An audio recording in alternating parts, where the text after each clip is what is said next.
Hi guys, Grace Alana here, Grace the Astrologer, and today's video is going to be about the upcoming Mercury Retrograde.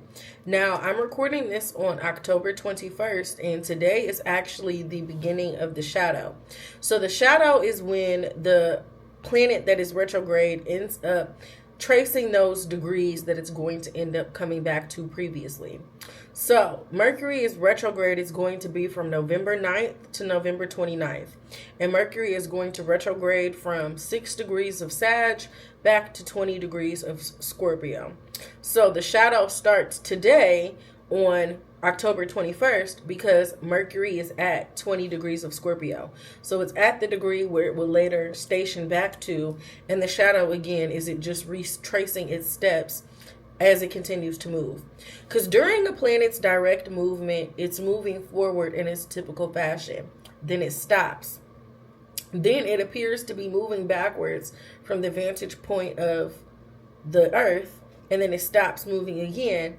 And then it starts moving again in its typical fashion. But you got to think about it. It hits that one critical point 3 times. So it ends up bringing up a lot of repeated themes. And even just in general, Mercury retrograde, it happens about 3 times a year. And even just thinking about Mercury retrograde, it kind of brings a little bit of chaos or confusion to Mercury themes. Now, a retrograde in general, when a planet is retrograde, when a planet's direct, it expresses its energy naturally. It expresses its energy outwardly. But when a planet is retrograde, it tends to express that energy more introvertedly. And a retrograde in general can symbolize a period of review, revision, and return. And it can be chaotic, but it's not chaos just for the sake of chaos, but a disruption that really forces awareness. It forces you to review, revise, do all of those editing things. And even thinking about Mercury, it's the planet that rules the way that you think, the way that you communicate, the way that you process things. Mercury is trade and commerce and business. Mercury is travel. Mercury is technology. Mercury is reasoning. Mercury is transportation. So, and also like perception and reasoning and understanding. So during a Mercury retrograde, these things turn inward and backward instead of forward and direct, and that can bring a confusion energy. So typically speaking, when a planet is retrograde or Mercury is retrograde, it's a time to reverse or delay some things. Things might slow down or stall out so that you can revisit what was missed or what you might have rushed. Miscommunications are key. Words, emails, texts, and directions can easily get crossed and confused. Mentally, it's harder to process information linearly, and you might think in loops, or you might second guess yourself, or there just might be a lot of confusion as it comes to yourself and maybe your message and how you're effectively communicating. A lot of things can return, like people, issues, opportunities, things from the past might often come up. Now, people popping up from the past is not really the biggest Mercury retrograde theme. It can bring up like previous conversations or dealings with people, because a lot of people will tell you like, oh my god, Mercury retrograde, is it gonna bring my ex back, da da da da da. And maybe if Mercury rules your 5th house or your 7th house, but Mercury retrograde does not necessarily automatically mean by default that your ex or relationships are going to come back. That's definitely more of a Venus retrograde thing. And it's a really good time to reconsider things in your life. You might be reevaluating your decisions, your boundaries, or your perspectives in life. And even just thinking about areas that Mercury retrograde touches the most when it comes to communication, typos, missed messages, misunderstandings. There might be vague replies. People might say one thing but really mean something else. Technology-wise, there can be glitches, crashes, lost files, corrupted data. You might be having issues with your phone or your internet. Travel-wise, there might be some cancellations, delays, wrong directions. There might be some misplaced or forgotten items. When dealing with business or contracts, there might be some misread terms. overlooking the fine print, having to renegotiate or revise a deal. And when it comes to thinking and planning, old ideas might return for editing or for completion. Perception might be subjective, not necessarily objective. So again, you might have to think about how you are communicating effectively. And even thinking about like Mercury retrograde, a good way to think about it, especially if you want to think of it from like maybe a more spiritual or intuitive perspective, this can be a mental detox. If you really connect with yourself and pull internally and inwardly, you can review what you've learned and how you communicate. You might catch mistakes before they grow into something bigger. It could be a good time to reconnect with forgotten ideas or people. And it can be a really good time for you to just slow down overall. So your choices and the things that you're doing and aligning yourself with match up with what you really want out of life overall. So what are some things that you should be doing during a retrograde, Mercury retrograde? Like I said, Mercury retrograde brings up the reverbs. So even thinking about reviewing plans, messages, and contracts, revisiting old projects or unfinished conversations, reflect before you respond to something, repair technology, or even maybe a relationship. It's a good time to reorganize your schedule or even your workspace. And it could be a time for you to maybe relearn something that might not have stuck before. If it starts with a it's something that is approved, something that you should be doing and really tapping into during this Mercury retrograde energy. Now, what are some common mistakes during a Mercury retrograde?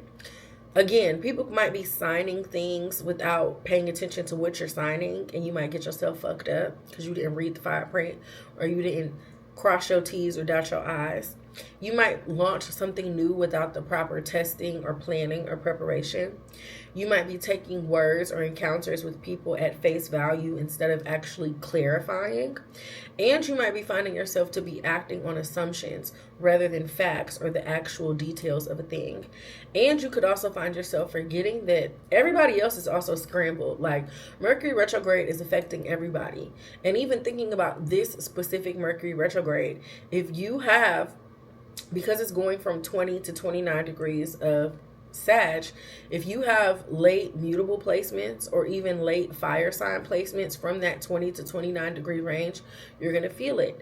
And then thinking about the Scorpio portion from 0 Scorpio to 6 degrees of Scorpio, if you are a fixed sign, if you have fixed placements within those degrees, or even if you have water sign placements within those degrees, you're really going to feel the retrograde the most.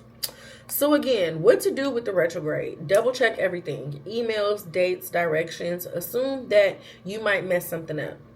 Leave buffer time. If you're traveling, leave a little bit earlier. If you know you got something due, start it a little bit early. Even when it comes to conversations, if there's something that you need to leave an impact, or if you want to wait to have a conversation, again, leave that time. Be flexible. That's the biggest advice that I can give to anybody and everybody during a Mercury retrograde, is to just, because this is a time where things are chaotic or a lot of unexpected things happening, even again, thinking about Mercury and movement, being prepared for anything to happen, expecting the unexpected to happen, or detours or things that are not necessarily the most ideal.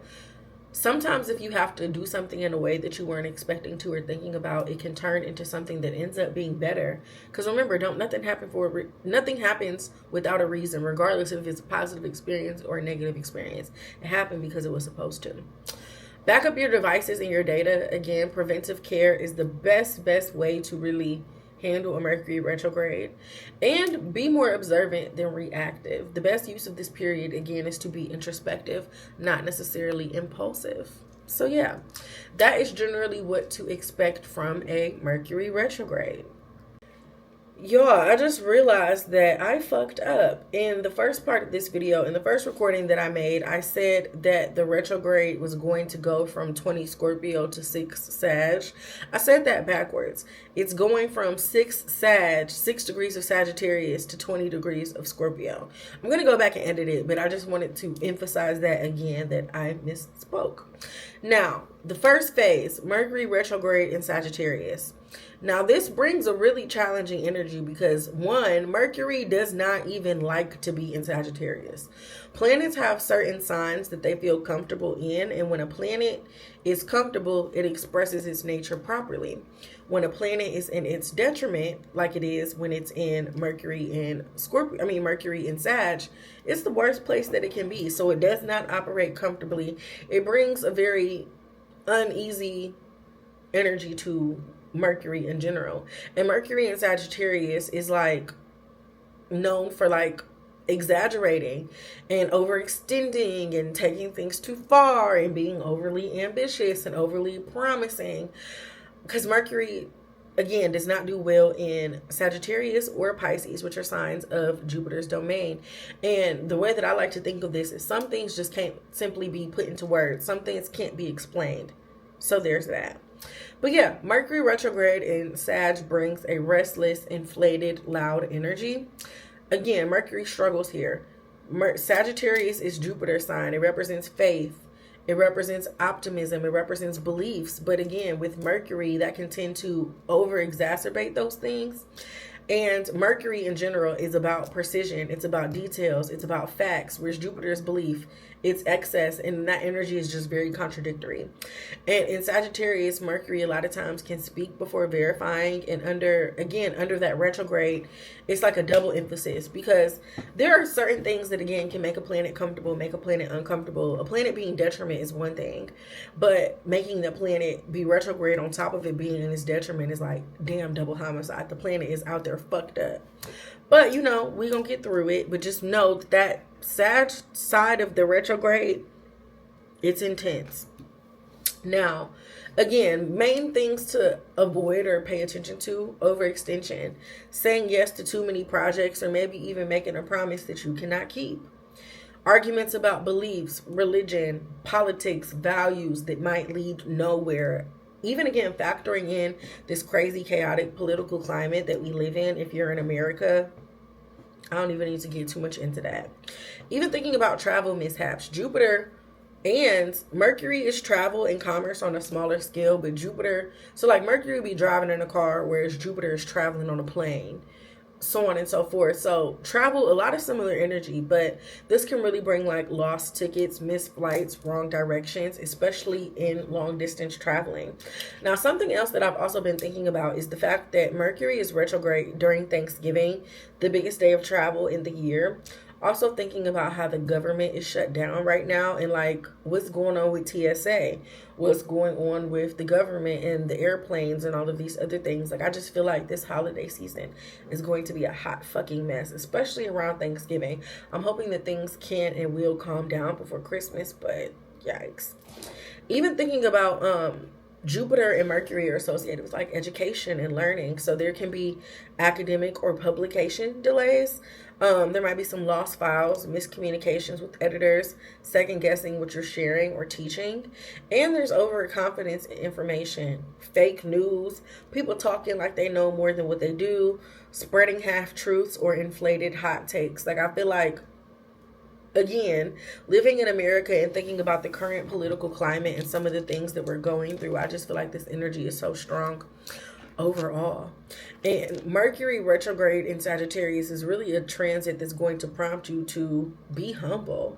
You're going to have to revisit what you think you know. It calls for editing your words, fact checking your beliefs, but also learning to listen instead of just like preaching.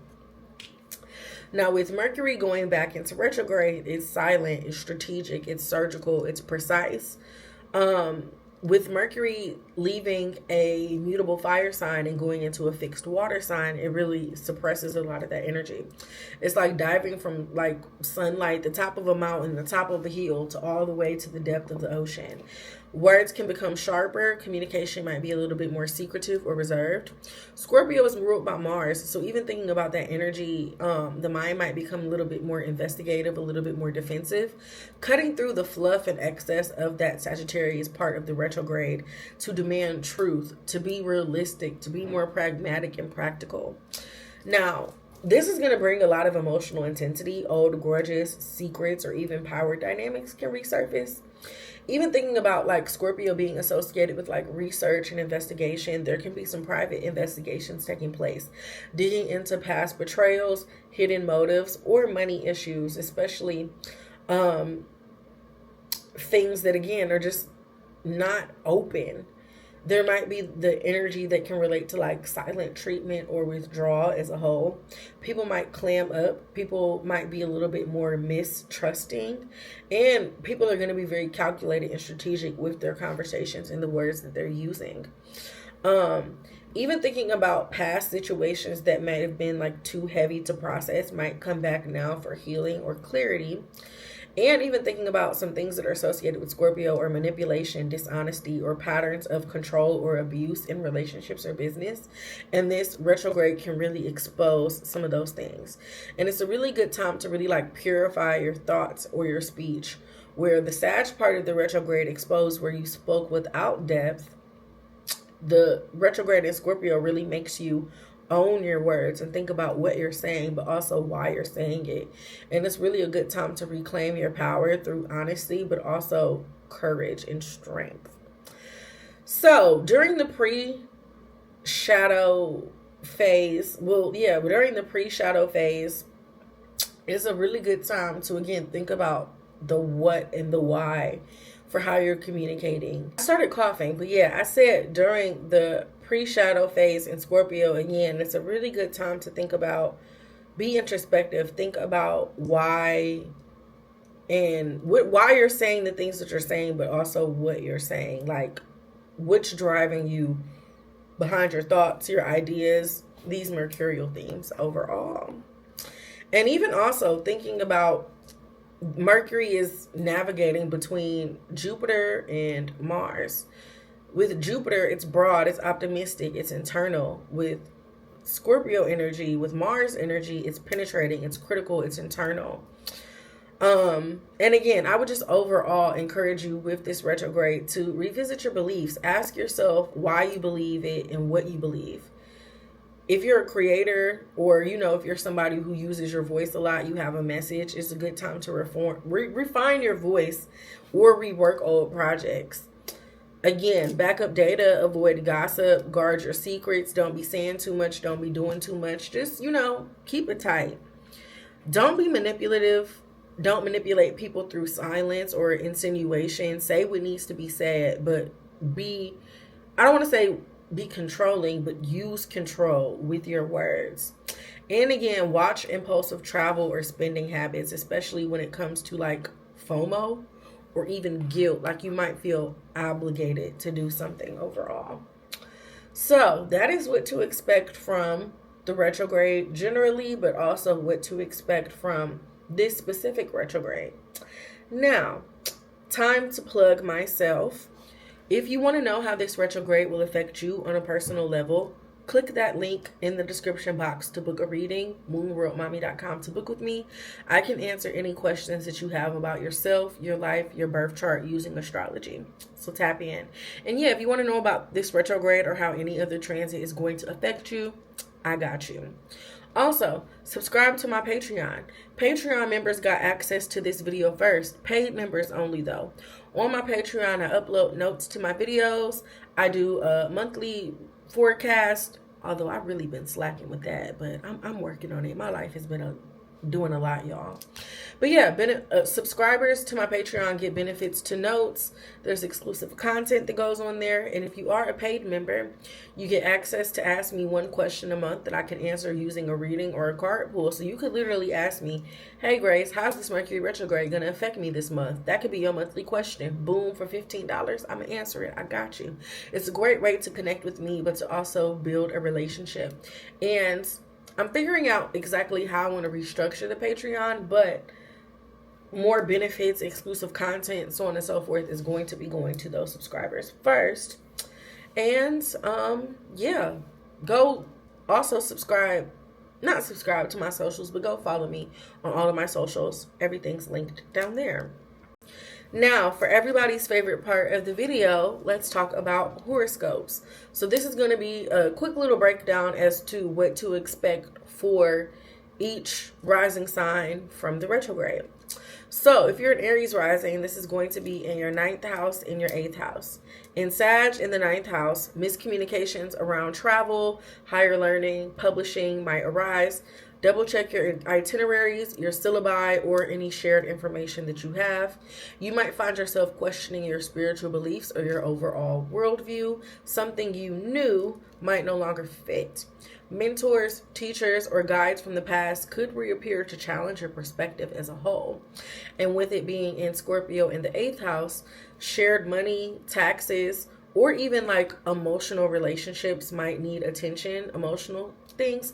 Because the 8th house is the physical things that we get from other people, but it's also the intangible things that we get from other people as well too.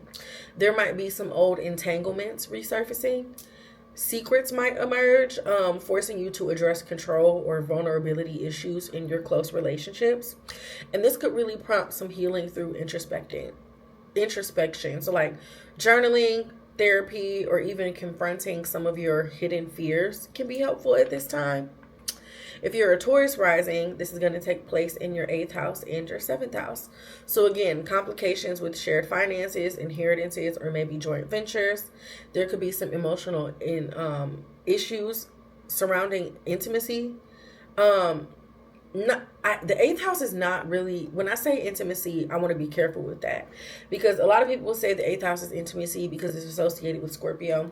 I don't think that, but the 8th house can definitely represent intimate bonds and connections, because when you think about money and trauma and baggage, like those are things that are associated with the 8th house and sharing, very intimate. There might be a fear or loss of dependency that might need clarity relating to some of these emotional things. And even thinking about like past lovers or business partners could resurface, testing your trust and your boundaries. With the retrograde being in the 7th house in Scorpio, your partnerships are really demanding honesty. So like passive resentment could turn into necessary confrontation. You might see how your communication habits affect your long-term relationship stability. And important talks with others might redefine loyalty, but also mutual respect. If you're a Gemini rising, with this being in your 7th house, there could be misunderstandings with partners or collaborators. Contracts or promises might need revision. You might find yourself revisiting old relationship patterns, who you choose, why you chose them. With the retrograde in the 7th house, ex people could definitely resurface. This might bring clarity, or this could bring closure. With this being in Scorpio in the 6th house, if you're a Gemini rising, this can affect your work, your health, your routine. Issues might arise from maybe stress or overextension. Old jobs or tasks might reappear. You might have to redo something that you previously did for improvement or refinement. And this could be a really good time for you to reflect on habits that drain your focus or your energy. Get rid of anything that is causing you unnecessary stress. If you're a Cancer rising like me, this is taking place in the 6th and the 5th house. So in Sag, in the 6th house, this might bring like workplace confusion or schedule chaos. There could be miscommunications with your coworkers or your subordinates. There might be technology or transportation disruptions that could mess with or interfere with your daily life or structure. And your productivity. This could be a really good time for you to reevaluate your patterns when it comes to productivity and burnout and like effectiveness and like what you're getting done. And in Scorpio, this is in your 5th house. This can prompt your creative flow to return, but with emotional weight. So like, why are you creating? What's going on with that? There might be some old romantic flames or creative projects that might resurface in order for some resolution. And it could be a really good time to reflect on joy. Are you doing things that feed your heart or your ego? Think about that. If you're a Leo rising, with this being in Sagittarius, it's the 5th house. So romantic communication could be messy. There could be a playful, fun energy that might become dramatic. Past lovers or unfinished creative projects could definitely come back up to be resolved. And you want to be mindful of impulsive decisions, especially around like fun, taking risks, or spending. When it's in Scorpio, which is the 4th house, themes of home, family, or your emotional foundations might be emphasized for introspection or for repair. Family secrets or unresolved emotional baggage could resurface. And this could be a really good time to reorganize your living space. Like decluttering can help you process some buried emotion. And you might be physically holding on to some things that are causing you some emotional things internally. So think about that. With this in, with you being a Virgo rising, with this in Sagittarius, it's in the 4th house, and in Scorpio is in the 3rd house. So in the 4th house, this could bring confusion at home, missed calls, family miscommunications, maybe some delays or disconnects with your moving situation or living situation. This can bring emotional restlessness. You might feel ungrounded, or you might find yourself being reflective or nostalgic. You might be rethinking what home means to you spiritually or even mentally. And with this being in the 3rd house, this can bring up deep, reflective conversations. There might be more listening and less explaining. Old friends, neighbors, or even your siblings may re-enter your life. You might be beefing with your brother. You ain't spoke to him in 3 years, and he pops up.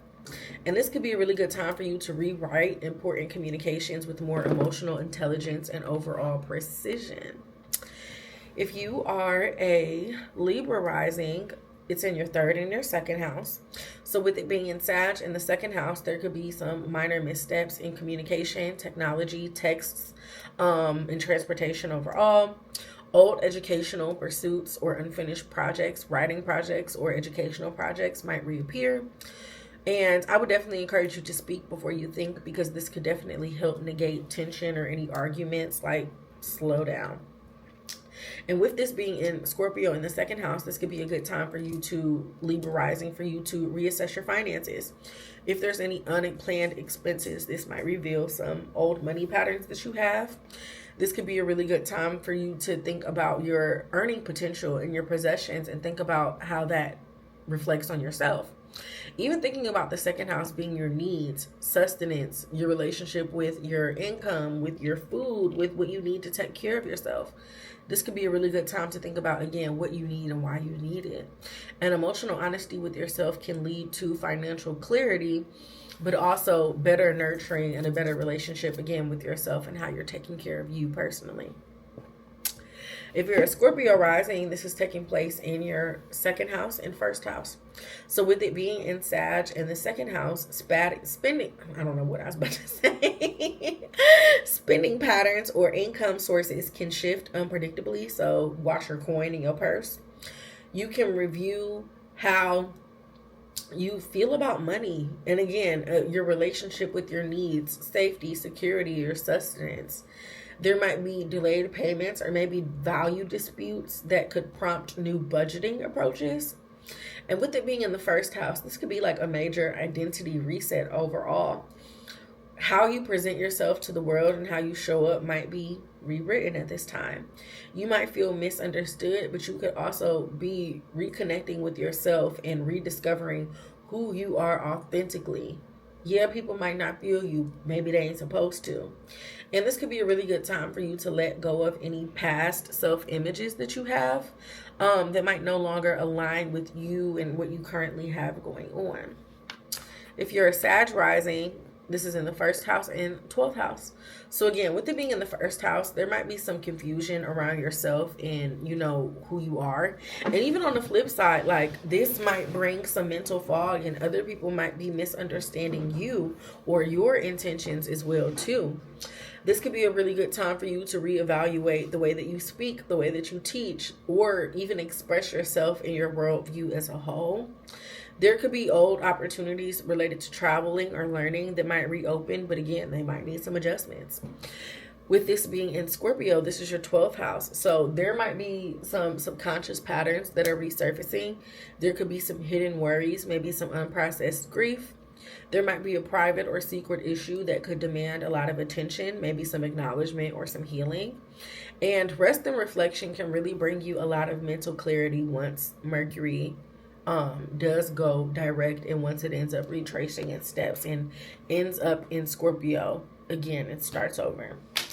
If you're a Capricorn rising, with it being in Sag, this is your 12th house. So this can put a focus on sleep, focus, and your boundaries. They might be weakening, and you might be intaking too much noise, and this could be a time for you to retreat and to take a step back. Secrets or behind the scenes conversations or encounters might come to light. Something that you did in the past might be emphasized or highlighted. And again, retreat and introspection is really necessary. I would not encourage you to force progress if you don't need to. And with it being in Scorpio in the 11th house, this really emphasizes your friends and collaborations from the past. Maybe they're coming back. An old friend might pop up, or something you did with somebody else a long time ago might resurface. This could be a really good time for you to evaluate whether your social circles are aligning with your deeper goals overall. And this could be a really good time for you to let go of and release people, situations, encounters that are misusing you or your trust or your resources. If you're an Aquarius rising, again, this is in your 11th house and 12th house. I mean, not 12th house, 11th house and 10th house. So this could bring some confusion as it relates to groups, teams, or your online spaces. Some of your intentions might be misread, or you might be confusing when it comes, not you might be confusing other people, but other people might be confusing you. This could be a really good time for you to reflect on your long-term goals and whether what you're doing or aligning yourself with is actually something that's realistic. And old acquaintances, again, could resurface, sparking reflection on loyalty and values and, you know, what the connection was even giving to begin with. And with it being in Scorpio in the 10th house, your career, reputation, or your public image could require some refinement. There could be some miscommunications at work that could expose the truth about your ambitions or your overall work direction. And this could be a really good time for you to rebuild credibility through honesty and patience, not through reacting in a sense. And lastly, if you are a Pisces rising, this is in your 10th and your 9th house. So with it being in the 10th house, your public visibility or your leadership roles might feel unclear. There could be some delays in recognition or getting things done work-wise. There could be some conflicting directions as it pertains to your career, and you might have to take a step back to really refocus. Past professional contacts or mentors could appear with unfinished business for you to handle. And with this being in Scorpio, the 9th house, your faith, your philosophy, and your education might deepen. You might want real wisdom and to really learn something substantial instead of just going with the hype. Spiritual or academic doubts could turn into conviction through research. And this could be a good time for you to reconnect through with study, travel, or belief systems that maybe have inspired you that you have not been focusing on presently. So yeah, that is what to expect from this upcoming Mercury retrograde. Again, Mercury retrograde is going to be from November 9th to November 29th. It's going to go from 6 degrees with Sagittarius to 20 degrees with Scorpio. And the shadow literally begins today on October 21st. And it will end on December 12th. So yeah, that's what to expect from this retrograde. Like I said previously, if you want to book a reading, if you want to know how this is going to affect you, click the link in my description box if you have any questions. I don't know if you, I was about to say send me a message, but I don't know if you can send private messages on YouTube, but you could DM me, whatever, on another platform, send me an email, holla at your girl. But yes, thank you so much for watching. I love you guys down. I'm always open to more recommendations as to like what to post for videos. So please let me know if you have any suggestions, any chart breakdowns you want me to talk about, any specific topics that you want me to talk about. And I will see you in the next video. Love you guys. Bye. Mwah.